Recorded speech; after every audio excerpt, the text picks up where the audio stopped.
নমস্কার বন্ধুরা, সকলে কেমন আছো? আশা করি সকলেই ভালো আছো। সকলকে স্বাগত জানিয়ে আজকে রান্নাটা শুরু করব। আজকে রান্না করব বেগুন দিয়ে রুই মাছের ঝোল। এখানে 4 পিস রুই মাছ আছে।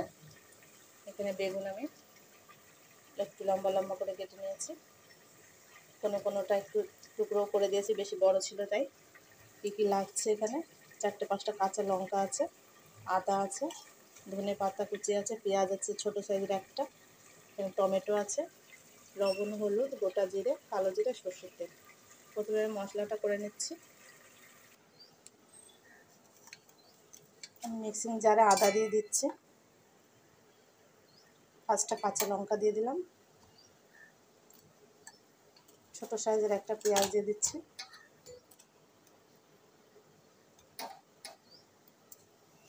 আর একটুখানি টমেটো দিয়ে দিচ্ছি, আর কয়েকটু পরে দিয়ে দেবো, আর একটুখানি গোটা জিরে দেবো। জল দিয়ে পেস্টটা করে নিচ্ছি। ততক্ষণ আমি মাছটাকে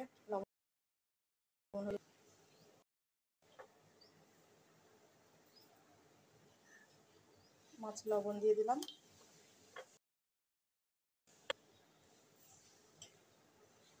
হলুদ দিয়ে দিলাম,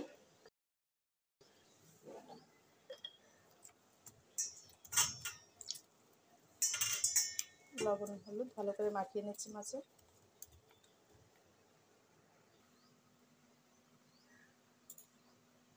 কড়াইটা গরম হয়ে গেছে, আমি সর্ষের তেল দিয়ে দিচ্ছি। মাছটা ভেজে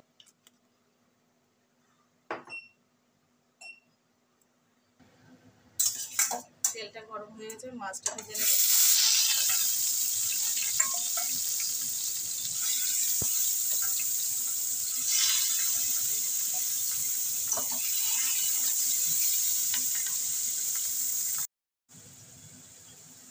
হলুদ দিয়ে দিচ্ছি পরিমাণ মতো। মশলাটাকে এবার ভালো করে কষিয়ে নেব যতক্ষণ না পর্যন্ত মশলার থেকে কাঁচা গন্ধ। আমি টমেটোর টুকরোগুলো দিয়ে দিচ্ছি।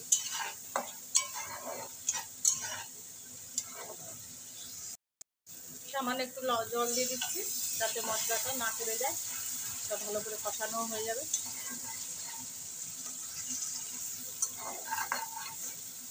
মশলাটা কষানো হয়ে গেছে, আমি জল দিয়ে দিচ্ছি। মিক্সিং জারটা দিয়ে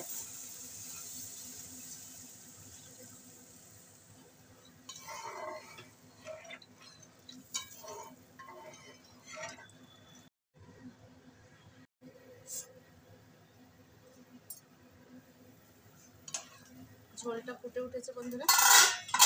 এই টাইমে আমি কেটে রাখা বেগুনগুলো দিয়ে দেবো। বেগুনগুলো কিন্তু আজকে না ভেজেই আমি রান্নাটা করব, ঝোলে দিয়ে।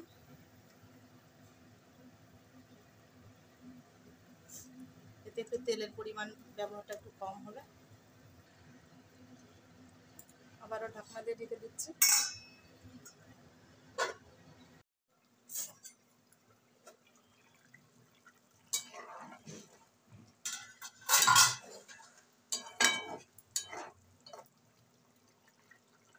দেখো বন্ধুরা, বেগুনগুলো কিন্তু প্রায় গলে গেছে, আর একটুখানি গলবে।